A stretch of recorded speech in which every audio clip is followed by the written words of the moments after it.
असं आहे की अनेकांनी असं सांगितलं की काही लोकांच्याकडून दमदाटीचे फोन येतो, दबाव टाकला जातो.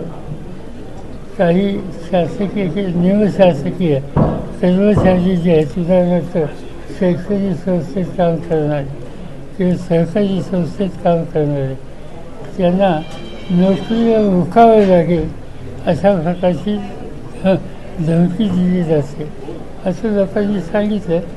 आम्ही सांगितलं की असा प्रत्यक्ष असं घडलं आहे, त्याची उदाहरणं आमच्याकडे द्या, त्याच्या खोलात आम्ही जाऊ. पण एक विश्वास आम्ही आमच्या कार्यकर्त्यांना देऊ इच्छितो.